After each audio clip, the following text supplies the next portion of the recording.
वर्णिवेशरमणीय दर्शनं मन्दहासरुचिराननाम्बुजं पूजितं सुरनरोत्तमैर्मुदा धर्मनन्दनमहं विचिन्तये। असतो मा षड्गमय तमसो मा ज्योतिर्गमय मृत्युर्मा अमृतं गमय।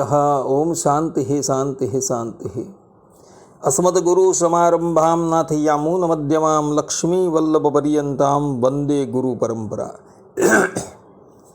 આજની જ્ઞાન સભાની અંદર પધારનારા બધા જ ભગવત ભક્તોને વેદાંતાચાર્ય, પુરાણ ઇતિહાસ આચાર્ય, એમએ ફિલોસોફી શાસ્ત્રી રાકેશભાઈના હેતપૂર્વક જય સ્વામિનારાયણ।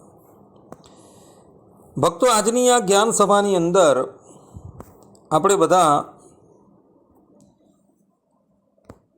વેપારી આદિકને સૂતક આવે તો પણ તેના થકી ચીજ વસ્તુ ગ્રહણ કરવામાં દોષ નથી। આ વિષય પર થોડી વાત શ્રવણ કરશું તો બધા જ શ્રોતાગણો આ પ્રવચન એકાગ્ર મને કરીને શ્રવણ કરે અને એને આત્મસાત કરી લે।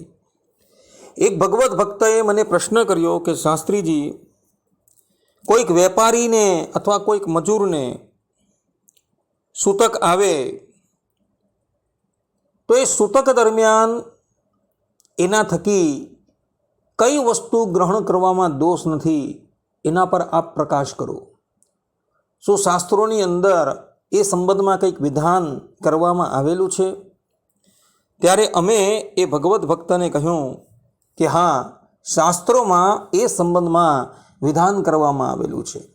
જેમ સત્સંગી જીવન 5મા પ્રકરણના 19મા અધ્યાયના 66મા શ્લોકમાં ભગવાન સ્વામિનારાયણ કહે છે કે લવણે ફલ પુષ્પાદો ઘૃત તૈલપય શુચ પણ્યેષુ ચૈવ સર્વેષુ ન દોષો મૃતસૂતકે।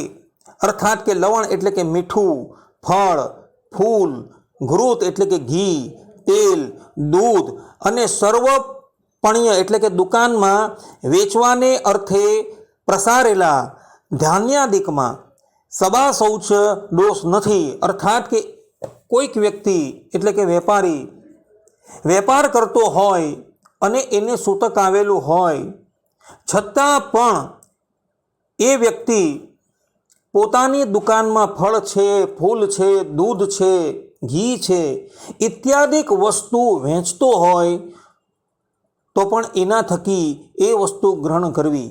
કારણ કે એ વેપારી જ્યાં લગીન પોતાની દુકાનની ઉપર બેઠેલો હોય અને માલ વિક્રય કરતો હોય ત્યાં લગીન એને સૂતક નથી। પરંતુ જેવો એ વેપાર ધંધો બંધ કરી પોતાના ઘરે આવે છે ત્યારે એને પુનઃ સૂતક લાગે છે। આ પ્રમાણેનો નિર્ણય ભગવાન સ્વામિનારાયણે તથા ધર્મસિંધુકાર કાશીનાથ ઉપાધ્યાયે કરેલો છે।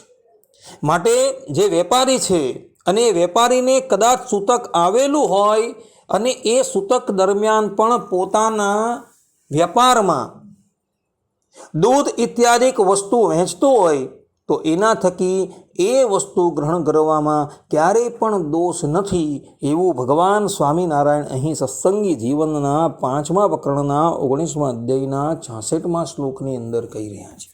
તો બધા જ લોકો આ વાત જે છે એ આત્મસાત કરી રાખે અને જીવનમાં એ પ્રમાણેનો આચાર અપનાવે। આ પ્રમાણે પેલા ભગવત ભક્તએ મને પૂછેલું હતું, તેનો ઉત્તર આ પ્રમાણે ભગવાન સ્વામિનારાયણે આપેલું છે। આટલું કહીને હું મારા પ્રવચનને અહીં વિરામ આપું છું। સર્વે સંતુ નિરામય, સર્વે સુખીનો ભવંતુ, સર્વભદ્રાણિ પશ્યન્તુ, મા કશ્ચિત દુઃખ ભાગ ભવેદ અસ્તુ।